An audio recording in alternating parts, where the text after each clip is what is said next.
Hi friends, Telugu stories ఛానల్కి స్వాగతం. ఈరోజు మనం చెప్పుకోబోయే కథ నోరు మంచిదైతే. వెనకటికి మన పెద్దవాళ్ళు నోరు మంచిదైతే ఊరు మంచిదవుతుంది అని సామెత చెబుతూ ఉంటారు. గుర్తుందా మీకు? అలాంటిదే ఈ కథ. కథ చివరి వరకు వినండి. నచ్చితే ఒక లైక్ చేయండి. కొత్తగా ఛానల్ని చూస్తున్నట్లయితే సబ్స్క్రైబ్ చేసుకోండి. ఇక కథలోకి వెళ్ళిపోదామా? సిద్ధయ్యది పార్వతీపురం. వీధుల్లో తిరుగుతూ తోపుడు బండి మీద కూరగాయలు ఆకుకూరలు అమ్ముతుంటాడు. అతడికి 2 కొడుకులు, మురళి, సారథి. ఇద్దరూ చదువైపోయి ఖాళీగా ఉన్నారు.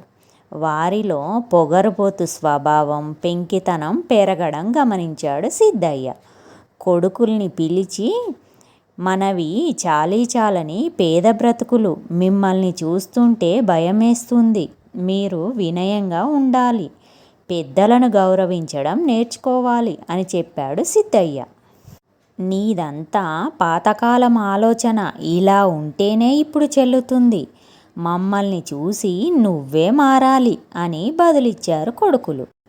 తరువాత కూడా కొడుకులకి నచ్చజెప్పడానికి ప్రయత్నించాడు సిద్ధయ్య.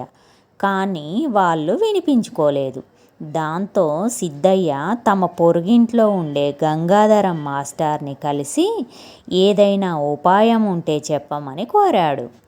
ఆయన ఒక ఉపాయం చెప్పి కొడుకుల మీద ప్రయోగించమన్నాడు. దాని ప్రకారం సిద్ధయ్య తర్వాత రోజు ఉదయం కొడుకులతో, ఇవాళ అమ్మకానికి కూరగాయలు ఆకుకూరలు పండ్లు తెచ్చాను, కానీ నా ఒంట్లో బాగాలేక అమ్మకానికి వెళ్ళలేను.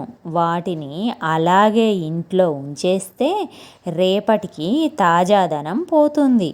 మీరిద్దరూ అమ్మేసి రండి అన్నాడు.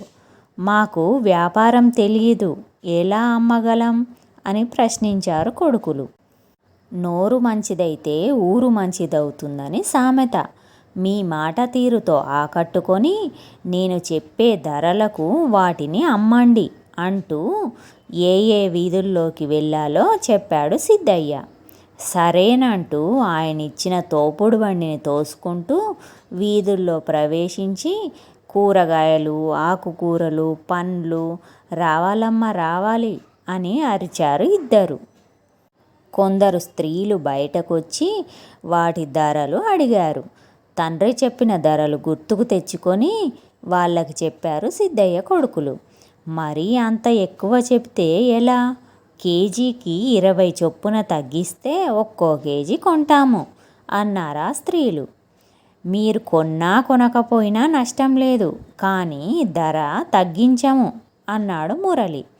పెరట్లో కాసినవి కావు, మేము కొన్నవే, తగ్గించడం కుదరదు అని సారథి కూడా కోపంగా చెప్పాడు.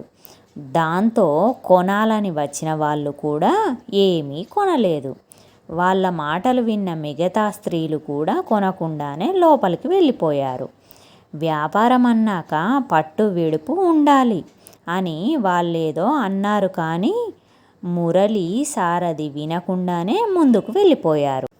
పక్క వీధిలో వాళ్ళు బండాపి సరుకుల తాజాదనం పరీక్షించి ధర ఎక్కువ చెప్పారు, తూకమైనా సరిగ్గా ఇస్తారా అని అడిగారు. మురళికి కోపం వచ్చి, నువ్విచ్చేది అసలు నోటని నమ్మకమేంటి అని అడిగాడు టక్కున. ధర అడిగిన ఆవిడ కొనలేదు సరికదా, పెద్ద నోరు తెరిచి తగువుకి వచ్చింది. అక్కడి వారిని కొనవద్దని కూడా చెప్పింది. అలా వ్యాపారం బెడిసి కొట్టగా మరో వీధిలోకి వెళ్ళారు. అక్కడ బేరం మొదలుపెట్టారు స్త్రీలు.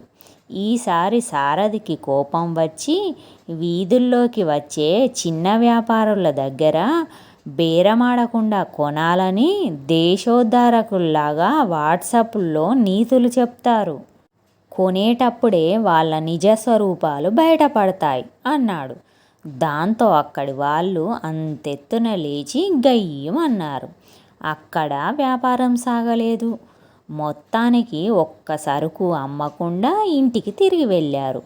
ఉసూరుమంటూ తిరిగి వచ్చిన కొడుకులను చూసిన సిద్ధయ్య నోటి దురుసుతో వ్యాపారం పాడు చేసి ఉంటారు, ముందు నుండి మొత్తుకుంటూనే ఉన్నాను, మీరు వినిపించుకుంటేగా అన్నాడు. అదేమీ లేదు నాన్న, నువ్వెళ్ళినా అమ్మలేవు, వాళ్ళెవరూ కొనే రకం కాదు అన్నారు కొడుకులిద్దరు. నేను సరుకంతా అమ్మేసి వస్తే నా మాట వింటారా అని అడిగాడు సిద్ధయ్య. అలాగేనన్నారు కొడుకులిద్దరు. తాను ఎలా అమ్ముతాడో చూడడానికి దూరంగా వాళ్ళని అనుసరించమన్నాడు సిద్ధయ్య. ముందుగా సిద్ధయ్య ఒక వీధిలోకి వెళ్ళి కాయగూరలు, ఆకుకూరలు, పండ్లు తెచ్చినట్లు అరిచాడు. కొందరు స్త్రీలు కొనడానికి వచ్చి ధరలు అడిగారు. ధరలను చెప్పాడు సిద్ధయ్య. వారిలో ఒక స్త్రీ, ఇందాక ఎవరో కుర్రాళ్ళు వచ్చారు, నీకంటే తక్కువ ధర చెప్పారు, నువ్వు కూడా ఆ ధరకి ఇస్తే కొంటాం అంది.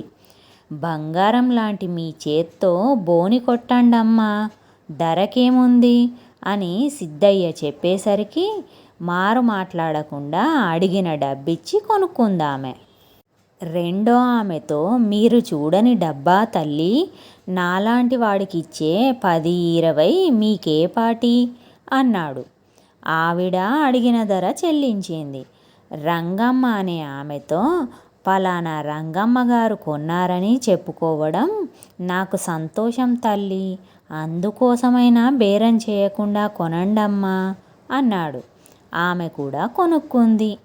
మీరు నా దగ్గర కొన్నారంటే వీధిలో వాళ్ళంతా కొంటారమ్మా, మీకు తగ్గిస్తే వాళ్ళకి తగ్గించాలి, తగ్గించమని అడగవద్దమ్మా అన్నాడు బతిమలాడుతూ సిద్ధయ్య మరొక మహిళతో. దాంతో ఆవిడ చెప్పిన ధరకే కొనుక్కుంది.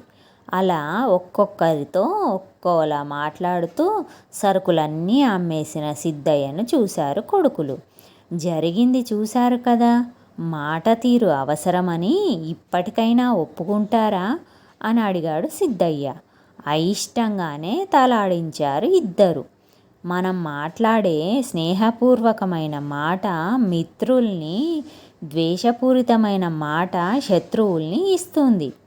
పొగరబోతు మాటలు మనుషుల్ని దూరం చేస్తాయి, ఇది గుర్తుంచుకోండి అన్నాడు సిద్ధయ్య.